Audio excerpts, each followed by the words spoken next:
cordial saludo, profesora, mi grupo y yo presentaremos nuestro atlas. Primeramente, empezando por la introducción. La histología es una ciencia que estudia principalmente las estructuras microscópicas que podemos observar en nuestro organismo, así como los tejidos y órganos de nuestro cuerpo. En este atlas se observarán imágenes de diferentes sistemas. En este caso hablaremos de el sistema tegumentario, el sistema endocrino y el sistema digestivo número 1. En estos temas están incluidos los estratos de la piel, así mismo como las células que componen la misma y las diferentes glándulas que se encuentran en nuestro organismo. También en el aparato digestivo se pueden encontrar las principales estructuras que lo componen de manera celular para que este sistema funcione. Cada imagen fue tomada por un microscopio, ya sea electrónico o virtual, que cada imagen estará acompañada de su título y la descripción de lo que se observa en la misma, con el objetivo de comprender las estructuras y diferenciar lo que es observado. Asimismo, se obtendrá la comprensión del funcionamiento celular y la organización de los diferentes tejidos que fueron incluidos en este atlas. Empezando primeramente por el sistema tegumentario y los estratos de la piel. Aquí primeramente hablaremos sobre la epidermis. Esta está conformada por un epitelio plano estratificado en el que se puede observar diferentes estratos bien definidos, los cuales son el estrato basal, que también es conocido como el estrato germinal porque este tiene células con actividad mitótica, conocidas como células madre de la epidermis. Luego el estrato espinoso, que este es conocido como capa espinosa por el aspecto microscópico óptico característico de sus componentes celulares. Luego tenemos el estrato granuloso, que este comienza con la queratinización y las células producen gránulos duros y a medida que estos empujan hacia arriba cambian a queratina y lípidos.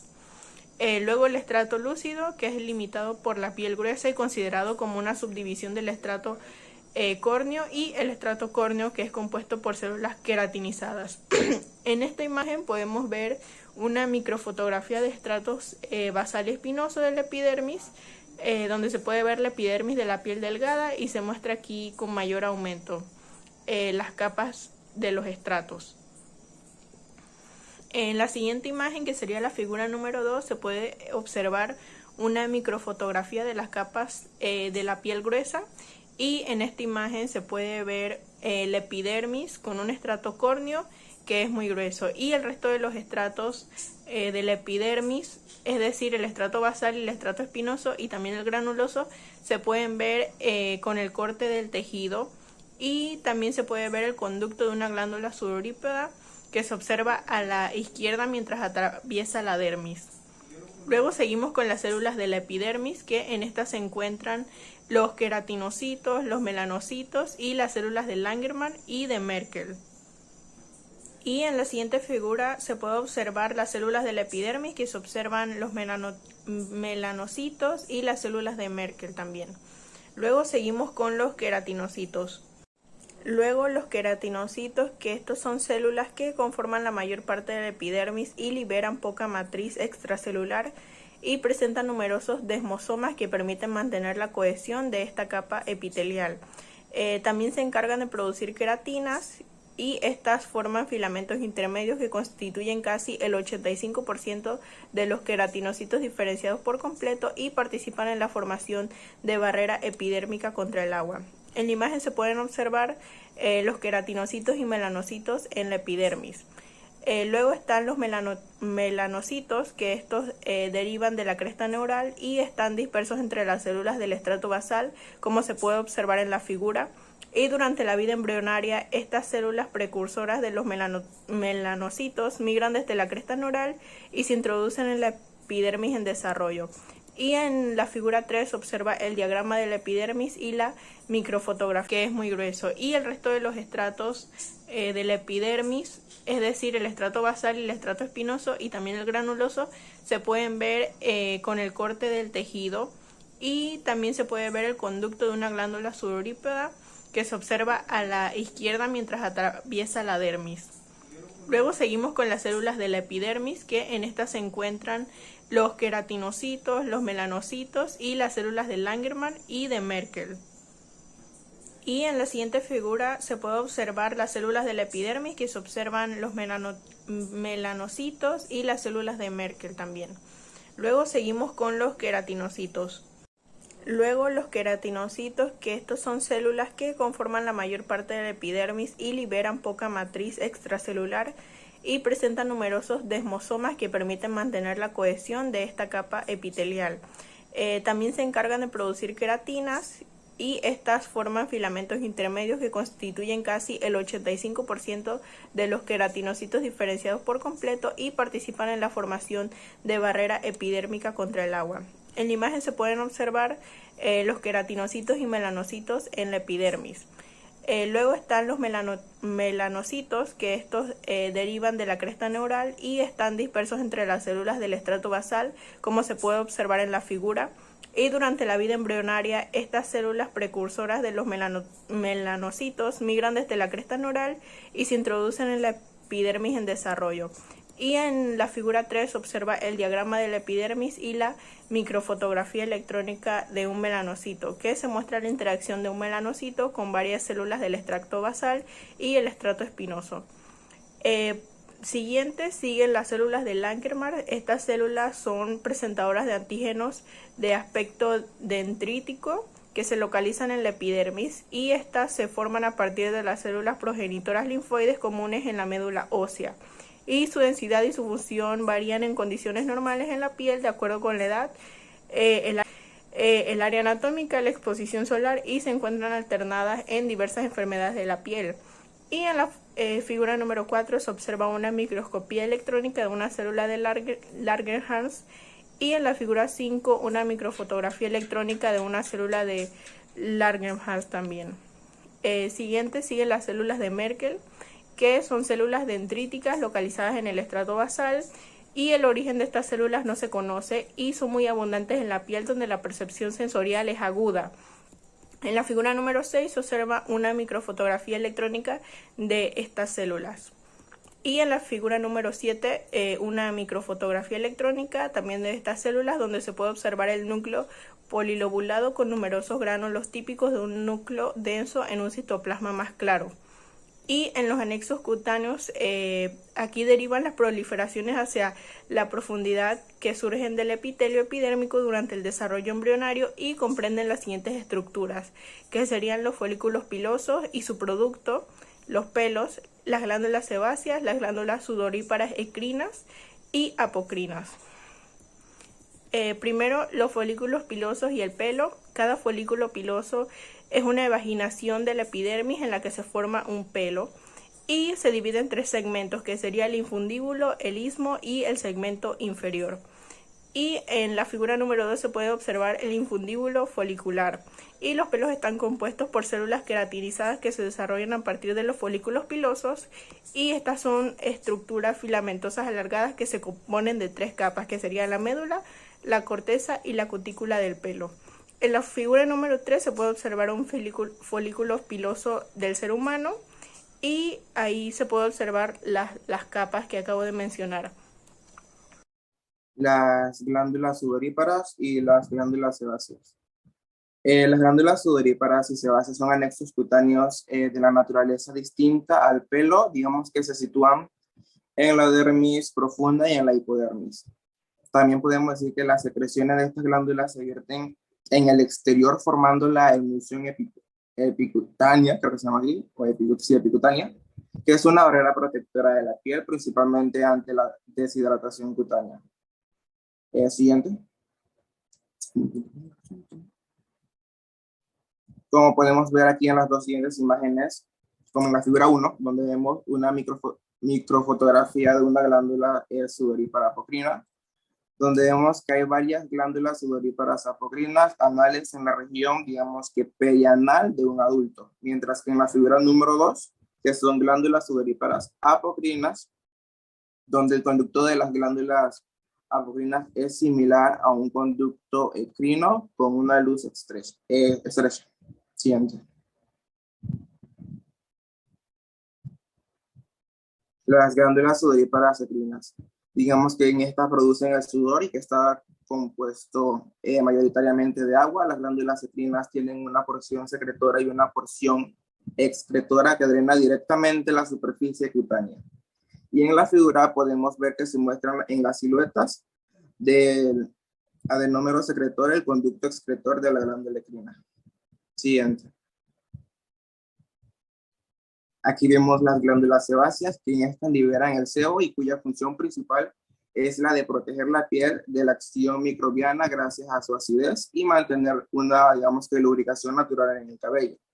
Y en la figura es una glándula sebácea y podemos ver que se muestra en un corte de una glándula sebácea y su folículo piloso en anexo. En este nivel, digamos que el folículo piloso está formado por la vaina radicular externa que rodea el tallo del pelo. Y la glándula sebácea, digamos que aparece como un círculo o un cúmulo de células que en su mayoría tienen un citoplasma claro de aspecto vacío o reticulado fino. Siguiente.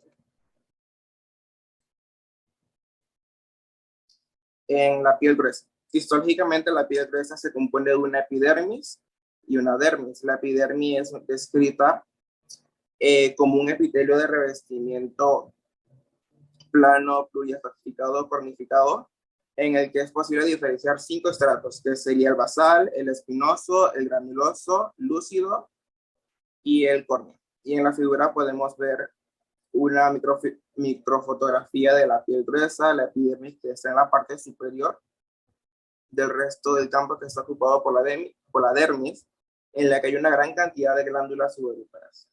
Siguiente. Como ya mencioné, la dermis desempeña un papel clave para proteger el cuerpo frente a las influencias irritantes externas, así como nutrir las capas más externas de la piel desde dentro.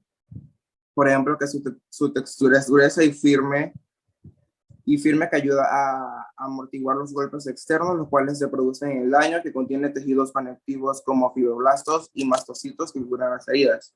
Es rica en vasos sanguíneos que nutren la epidermis mientras eliminan los desechos, y las glándulas sebáceas que liberan el sebo o aceite en la superficie de la piel, y las glándulas sudoríparas que liberan agua y ácido láctico en la superficie de la piel, que se localizan principalmente en la dermis.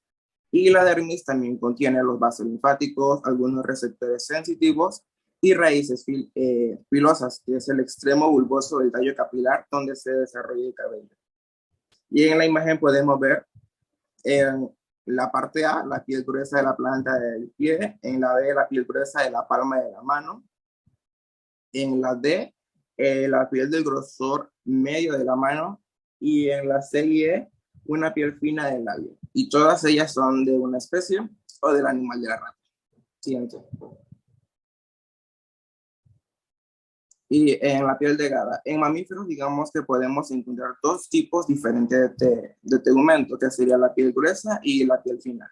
La diferencia de grosor entre ambas implica una función diferente que determina su localización en el cuerpo.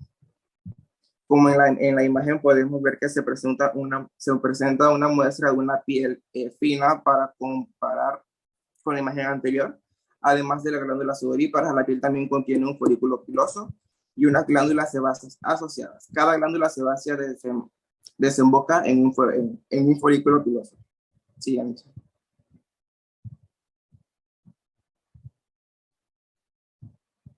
Y en la piel fina de los mamíferos, la epidermis se invagina frecuentemente para formar los folículos pilosos, estructuras tubulares que se internan en la dermis o hipodermis y que producen el pelo. Asociadas a cada folículo que encontramos unas glándulas denominadas sebáceas, que son características de este tipo de tegumento. Y en la imagen, en esta figura se puede observar, digamos, una muestra de una piel húmeda teñida con hemacetolina eosina, que se puede ver claramente en la capa de la epidermis y la dermis. Sistema endocrino, glándulas hipófisis. La hipófisis, también conocida como pituitaria, es considerada la principal glándula del sistema endocrino, siendo primordial para nuestro organismo. Hace de coordinadora recorriendo los mensajes del cerebro por producir hormonas que estimulan y regulen otras glándulas endocrinas, como son las suprarrenales, tiroides, ováricas y testículos. Y produce y segrega hormonas que directamente intervienen en funciones biológicas fundamentales. Se mostrarán dos porciones de la glándula, que una es la adenohipófisis y la otra es la neurohipófisis. En la primera imagen, en la figura 1, se muestra lo que es la adenohipófisis. Se puede observar las células basófilas, las células acidófilas, células cromófobas y capilar. En la imagen 2 se puede ver lo que es la neurohipófisis, que está en aumento de 60X, y se puede observar lo que son las glándulas secretoras y cuerpos de Erring. Los cuerpos de Erring es una acumulación de gránulos neurosecretores de forma esférica.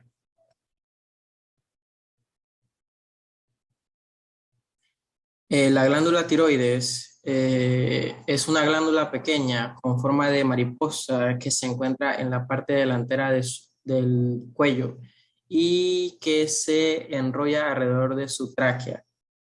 Las dos mitades de la glándula tiroides están conectadas en el medio por una capa fina de tejido conocido como istmo.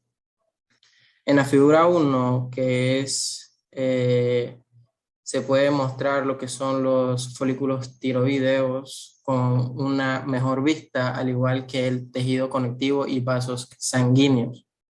Se observa también lo que es el líquido y células foliculares.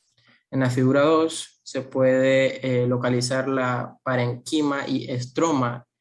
El estroma está conformado por tejido conectivo y vasos. Los folículos tiroideos es una estructura esférica formada por una capa de células epiteliales tiroideas dispuestas alrededor de una cavidad central grande llena de coloide. La glándula paratiroides son 4 glándulas que se encuentran en el cuello y producen la hormona paratiroidea, que ayuda al cuerpo a mantener el equilibrio entre el calcio y el fósforo. En la figura 1, que es una vista mostrada con un aumento de 4X, se puede localizar lo que es la parenquima, que está formado por cordones de células endocrinas. También se puede observar el estroma, conformado por un tejido adiposo blanco, tabiques de tejido conectivo. En la figura 2, que es vista desde el microscopio con un aumento de 8X, se localizan células endocrinas, vasos sanguíneos, adipocitos blancos y tejido conectivo. Las glándulas suprarrenales son pequeñas estructuras ubicadas en la parte superior de cada riñón y tienen formas distintas. La derecha tiene una forma piramidal y el lado izquierdo tiene una forma semilunar. Esta se encarga de producir hormonas impredecibles para la vida y su función es regular la respuesta del estrés. Su peso aproximado es de 5 gramos. La porción exterior de la corteza tiene un color amarillento y circunda la porción central, que es la médula, de un color gris pálido.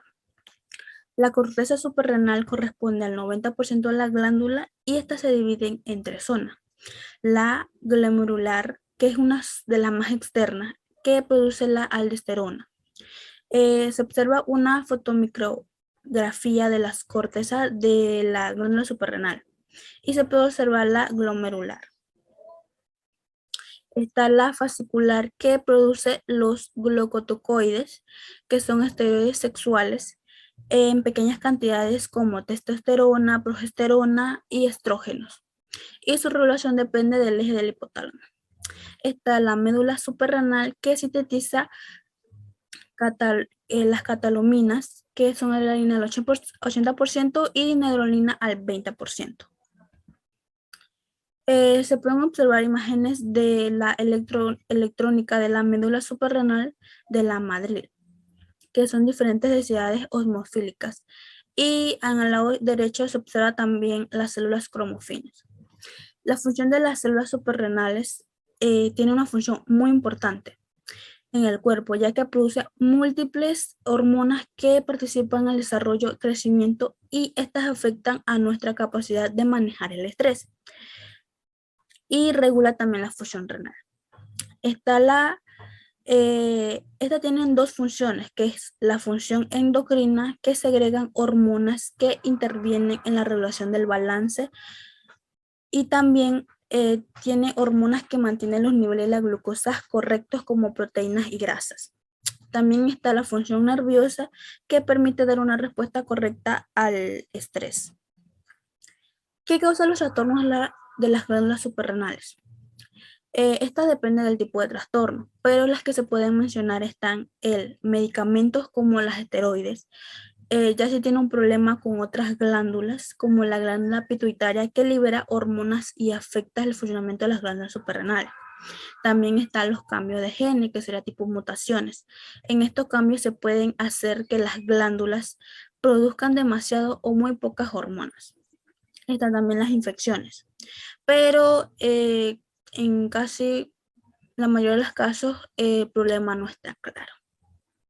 La glándula pineal es una pequeña glándula endocrina que se encuentra en el cerebro, produce lo que es la melatonina. Esta es una hormona derivada de la serotonina, se encuentra en humanos, animales, hongos, plantas y bacterias. Participa en diferentes procesos celulares, neuroendocrinos y neurofisiológicos, como por ejemplo controlar el ciclo diario del sueño. Su forma se asemeja a un pequeño cono de pino y está ubicada en el epitálamo cerca del centro del cerebro, entre los dos hemisferios, metida en el surco donde las dos mitades del tálamo se unen. Las funciones de la glándula pineal son las últimas en descubrirse en todos los órganos endocrinos. Responde a las variaciones de la luz que se producen a nuestro alrededor, activándose ante la carencia de la misma para segregar lo que es la melatonina. También otro tipo de hormonas como la serotonina, noradrenalina, histamina y algunas más. Pueden destacarse diferentes funciones, entre ellas está segregar la melatonina, también produce DMT y es un depósito de serotonina, refuerza el sistema inmunitario, regula funciones endocrinas, regula el ritmo cardíaco y los ciclos de vigilia y sueño, regula ritmos estacionales de estrés, rendimiento físico y estado de ánimo, influye en las hormonas sexuales. La glándula pineal es de color gris rojizo y del tamaño aproximado en los seres humanos de un grano de arroz, más o menos como 5 o 8 milímetros. También se encuentra justo en el rostro dorsal al colículo superior, detrás y por debajo de la estría medular entre los órganos del tálamo colocados lateralmente. Es parte del epitálamo. El parénquima glandular está integrado fundamentalmente por dos tipos de células, los pinealocitos y los astrocitos. Aquí podemos observar lo que es una imagen emitida por el microscopio en un aumento de 40x. Las flechas negras señalan lo que son los pinealocitos. Estos son el tipo celular predominante y específico. Se encuentran en un porcentaje de 80 a 90% en los mamíferos.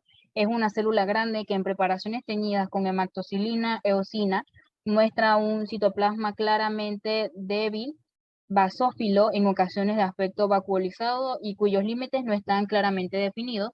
Y con las flechas rojas señalan la parte de los astrocitos. Estas células son más pequeñas que los pinealocitos y presentan lo que es el núcleo más alargado o triangular, con un nucleolo evidente con mayor afinidad tintorial. Estaremos hablando sobre el sistema digestivo que se basa en los labios, encías y dientes. Hablando un repaso sobre lo que son los labios, son estructuras móviles que permiten la entrada a la cavidad bucal, la cavidad oral. Se clasifica en diferentes zonas. Las más importantes pueden ser la piel del labio o la mucosa labial. En esta imagen podemos observar lo que es la piel del labio en su zona externa. Está recubierta por la piel fina que contiene los folículos pilosos. Esta corte del labio se muestra en lo que es una vertiente externa de la piel y tiene un epitelio, contiene un epitelio plano pluristratificado que vemos poco, que solamente se encuentra en esta parte. En la visión específica, estos epitelios tienen una estructura de piel fina, la cual recubre la cara externa del labio y presentan las diferenciaciones o anexos cutáneos llamados así, de folículos pilosos y las glándulas. Hablamos de la mucosa labial, como mencionamos antes, que es la piel del labio y la mucosa labial, que constituye lo que es un plano estratificado, ¿no? Ahora ya no es pluriestratificado, no conificado, cuyas células superficiales no poseen núcleos, lo cual son pinóticos y se encuentran unidas entre sí. La mucosa bucal está constituida por un epitelio de recubrimiento y tejido conectivo. El laxo que contiene o sostiene lo que es inútil, la llamada lámina propia. La lámina propia, en esta imagen, de acuerdo a características funcionales, se pueden observar de variaciones histológicas, un paladar o encía de una gran variedad papilar que acontece en la lengua cubierta por una mucosa que es especializada. Hablamos de los dientes. Los dientes es lo con lo que podemos masticar al comer. Los dientes se componen de un tejido dental, la cual estos carecen, o sea, cuando el diente sufre o tiene caries, el diente no se puede reparar ya que estas no se contienen células. Y es muy difícil que una carie, o sea, que el diente mismo combate la caries, sino que acudiendo a un odontólogo. En esta imagen, el preparado del desgaste del corte longitudinal de la corona dental al microscopio, bueno, en una visión óptica de 40. Estos esmaltes en la parte de arriba tiene unos prismas atravesando todo el espesor. Las primas se entrecruzan y tienen una gran parte de su recorrido al nacimiento. La corona atómica hablamos como una parte visible del diente y que normalmente está cubierta e incluye el esmalte. Esta imagen es como un desgaste de un corte longitudinal de una corona dentaria. Este esmalte se distingue con una banda de Hunter-Schafer, que son líneas oscuras. Las encías básicamente son como una pieza dentaria de descalcificación que ya hablaremos un poco más adelante, que observan la parte superior de la imagen como una dentina y por debajo una capa de predentina teñida. Acá vemos también un corte longitudinal por descalcificación de una pieza dentaria o dentina. Esto se destaca a una imagen de 40, la cual tiene un proceso debido a la descalcificación. Y esta tiene una zona externa y se observa de la dentina manto con colores más intensificados. Aquí podemos observar dos imágenes que son preparadas temporaria y por desgaste en la zona de la raíz, a la cual se observa una zona central al espacio correspondiente del conductor pulpar. Esto es una imagen más detallada a la anterior, que tiene un aumento de 100 y se puede observar con el mayor detalle la capa del cemento celular. Encías. Las encías, bueno, es lo que no se ve. O sea, es lo que la corona se limita con un margen y es libre. La encía puede ser adherida o fija, o sea, libre o fija. Las encías libres son más como que no están unidas al hueso y las fijas sí están unidas al hueso. Como hablaremos, como habíamos dicho antes, que esto tiene un surco marginal, que en esta imagen se basa o que se clasifica como en el centro, a una visión de 40 como se observa lo que es las encías libres en esta imagen, y la cual está separada por una pieza dentaria. Para que no sea más difícil de comprender, en esta imagen se aprecia un mayor aumento de la imagen anterior para poder entender lo que es las encías libres. La encía adherida o fija, como ya vimos antes, que están unidas hacia el hueso, que podemos observar en esta imagen, que es un detalle, con un detalle de cuartito, la cual tiene el fondo de manera de un surco donde se observa un epitelio. Cabe destacar que esto tiene una forma triangular adherida a lo que es la superficie del diente y está formado por un plano estratificado no granulizado. Bien, bueno, la mucosa de revestimiento son esas cualidades que contienen lo que es la parte del sistema digestivo. Y bueno, es un epitelio plano estratificado que no tiene lo que es la cristalización. Y pues más o menos son núcleos, tienes núcleos bien teñidos y un estrato intermedio.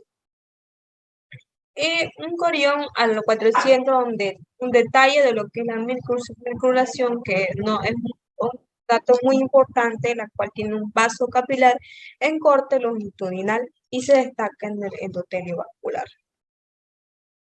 Y ya casi para terminar, lo que es estratoespinosos, que son más como que núcleos de gran tamaño y son redondos o de tipo vesicular y de posición central. Y estratos superficiales, que son, bueno, una imagen de 400 ópticos, las células odientas, su diámetro mayor, y horizontalmente son delgadas y tienen una disposición laminar.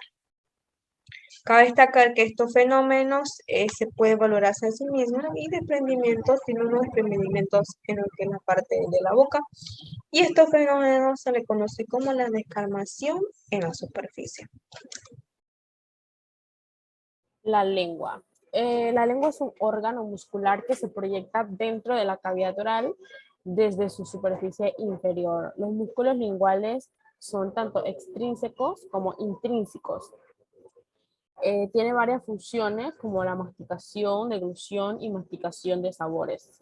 El músculo estriado de la lengua está organizado en fascículos que por lo general se disponen en 3 planos más o menos perpendiculares entre sí.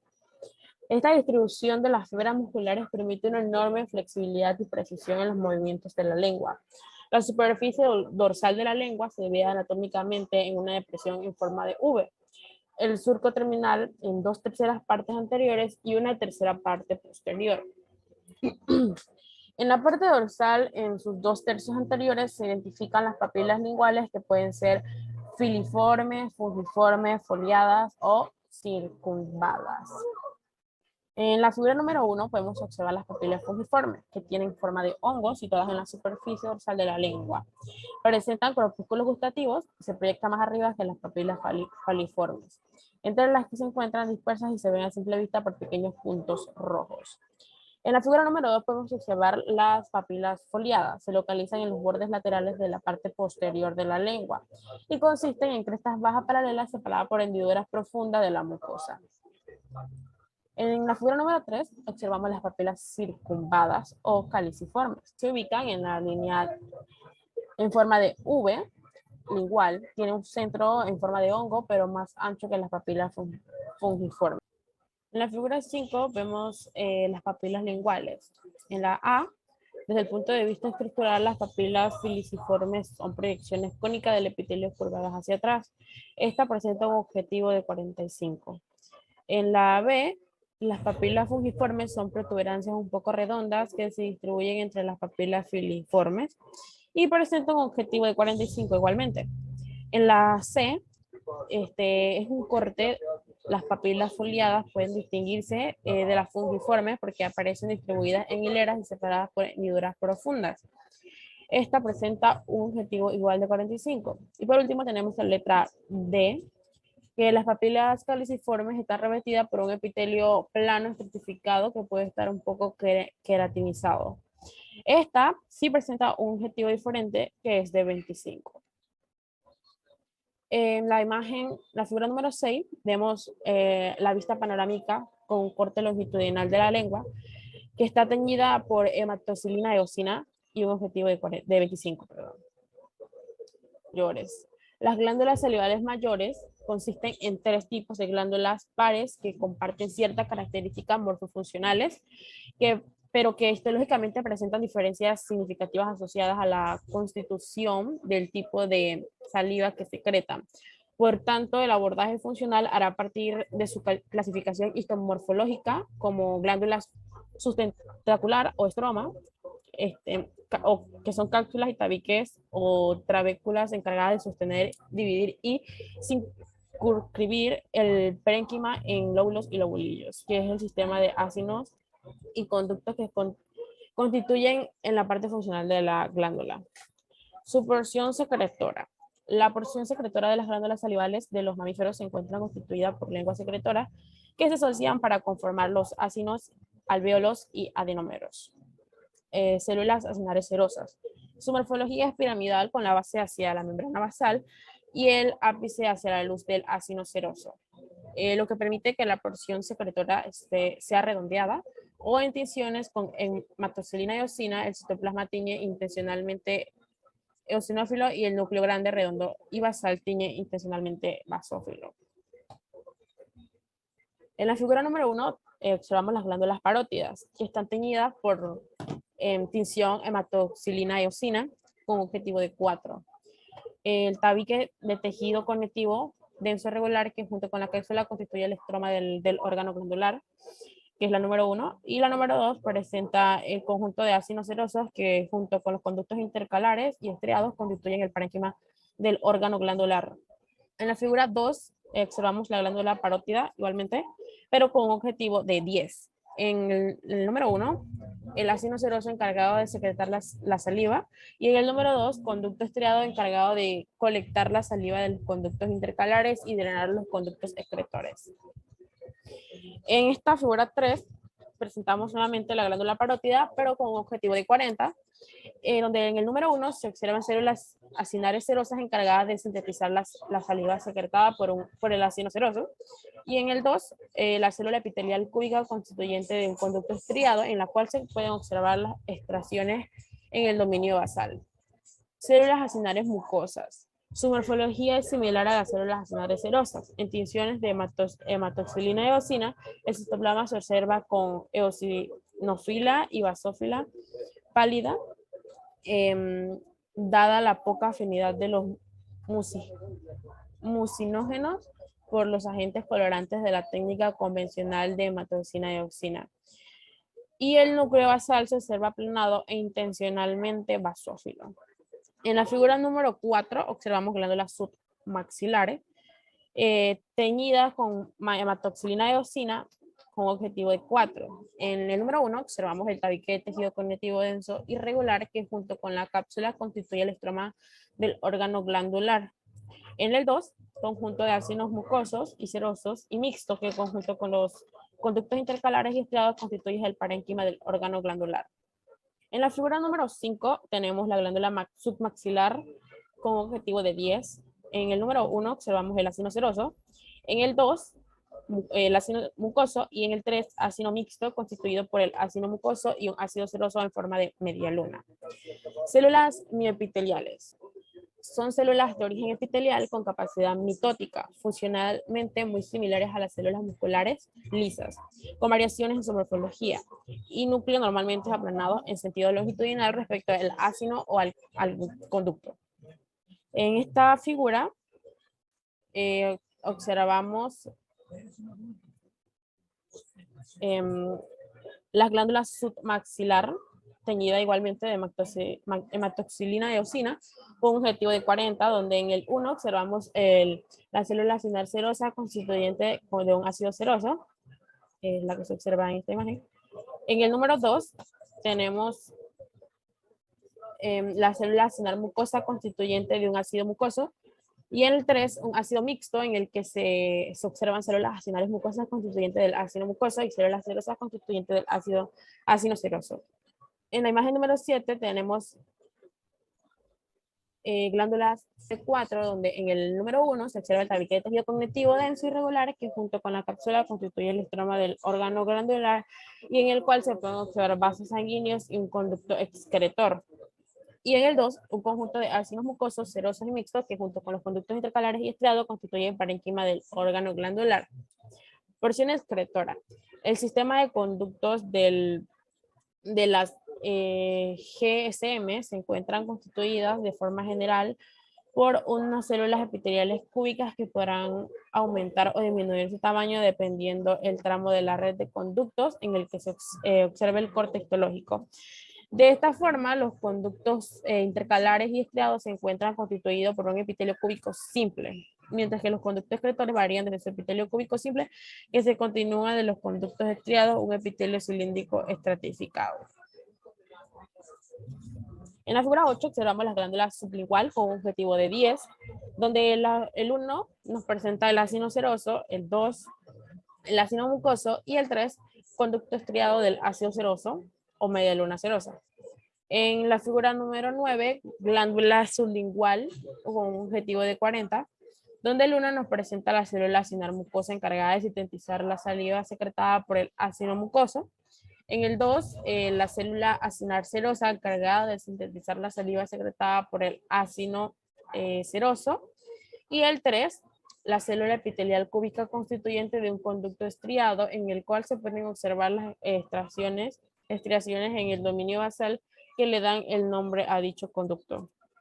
Parótida. De acuerdo con su morfología, la glándula parótida se clasifica como una glándula tubuloacinar compuesta cuyos ácidos serosos se agrupan en lobulillos y lóbulos separados por los tabiques de tejido conectivo denso irregular, abundante en adipocitos que proyectan desde una cápsula muy bien definida en tejido conectivo denso regular.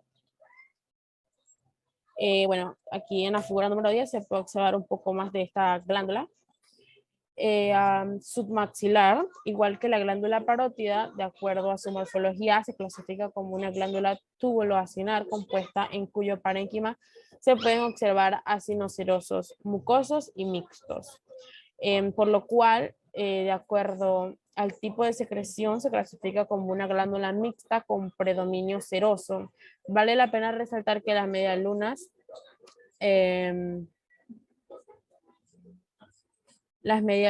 serosas se constituyen en un artefacto histológico de la etapa de fijación durante la técnica histológica que resulta en la tumefacción de las células mucosas y expulsión hacia la periferia de las células serosas.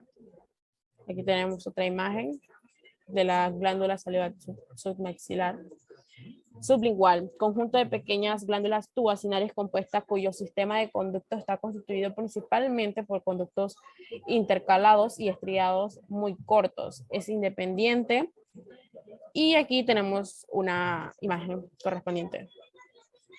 Glándulas salivales menores. Las glándulas menores, secundarias o accesorias, son un grupo de ácidos en la mucosa y submucosa. No hay en la encía ni anterior y rafe medio del paladar. Son principalmente mixtas con predominios mucosos. Del 5 al 10% de la saliva total presenta un 70% de la mucina y GA y 50% de la lisozima y fosfatasa de ácida de la saliva. Su secreción salival es continua, espontáneamente e independiente de la estimulación nerviosa. Las glándulas labiales es una submucosa del labio o en el músculo orbicular del labio, que son mucosas o mixtas. También están las glándulas genianas, vestibulares o bucales, que anatómicamente se dividen en genianas o yuguladas en la mejilla, retromolares y molares cerca del conducto de Stone o los molares superiores. También están las glándulas palatinas que se localizan en la mucosa y en su localización se dividen en glándulas de paladar duro y paladar blando. En el pilar anterior del istmo de las fauces y en el pliegue glosopalatino.